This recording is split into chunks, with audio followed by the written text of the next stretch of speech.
اچھا، ابھی آپ نے ذکر کیا انٹرسٹ ریٹ کا. بزنس کمیونٹی کا سب سے بڑا مطالبہ یہ نہیں ہے کہ انٹرسٹ ریٹ کو کم کیا جائے, بجلی ٹیرف کو کم کیا جائے؟ ریسنٹلی ہم نے ایس ایم تنویر صاحب کی جو گفتگو ہے وہ بھی سنی, اور جو چیمبر کے جب بھی یہ صدور سامنے آتے ہیں تو وہ یہی کہتے ہیں کہ سب سے پہلے تو یہ ٹیرف اور انٹرسٹ ریٹ کم کیا جائے. دیکھیں میں آپ کو بتاتا ہوں ٹیرف کم کیسے ہوگا, مجھے آپ سمجھائیں.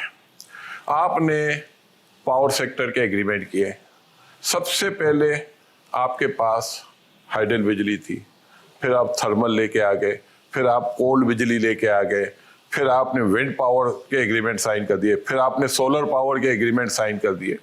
آپ کے ملک کی ڈیمانڈ نہ ہونے کے برابر ہے, آپ کی انڈسٹریاں لگ نہیں رہی, آپ بزنس کمیونٹی کے وعدوں کے اوپر اپنی ایکسپینشن کر دیتے ہیں. آج وہ ایکسپینشن آپ کے گلے پڑی ہوئی ہے, تو آپ لوگوں کو بلائیں نا جو آ کے یہ کہتے ہیں کہ جو 4 سال پہلے ٹی وی پہ کہتے ہیں کہ بجلی شارٹ ہے, جو 10 سال پہلے کہتے تھے, تو ان کو بلا کے بتائیں کہ بھائی یہ بجلی تو ہم نے لگا دی ہے, اب آپ اپنی ڈیمانڈ تو بڑھائیں. ڈیمانڈ تو پاکستان میں ہے نہیں. آپ ڈیمانڈ, ہائیسٹ ڈیمانڈ ونٹر اور سمر کی اٹھا کے دیکھیں تو 15,000 سے اوپر ہم جاتے ہی نہیں ہیں. وہ میکسیمم کہتے ہیں کہ 20 تک جا سکتی, نہیں جا وہ بھی نہیں جا سکتی, ایوریج نہیں جاتے. 46,000 میگا واٹ کی ہماری انسٹال کیپیسٹی. ونٹر میں ہم 7,000 پہ آ جاتے ہیں, سمر میں بہت ہائیسٹ جاتے ہیں تو 26 پہ جاتے ہیں. تو ہماری تو ڈیمانڈ ہے نہیں, تو یہ لگائیں کس خوشی میں؟ ان سے یہ کوئی پوچھنے والا نہیں ہے. ان پالیسی میکرز کو جنہوں نے یہ ایگریمنٹ سائن کیے, ان کو بیہائنڈ دا بار ہونا چاہیے. یہ کیوں نہیں ہے؟ یہ نیب شیپ کر کیا رہی ہے بھائی؟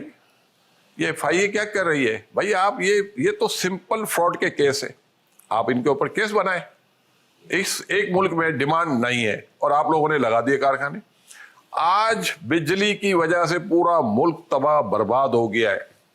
یہ تو اللہ کا شکر ہے کہ گورنمنٹ نے ری نیگوشیٹ کیا. عمران خان کے دور میں بھی ہوا اور اس دور میں بھی ہوا. کسی حد تک انہوں نے نیگوشیٹر نے ریلیف لیا, لیکن اس کے باوجود بھی پرابلم حل نہیں ہوئی ہے, اور یہ ساری انڈسٹری اسی کی وجہ سے مشکلات میں ہے.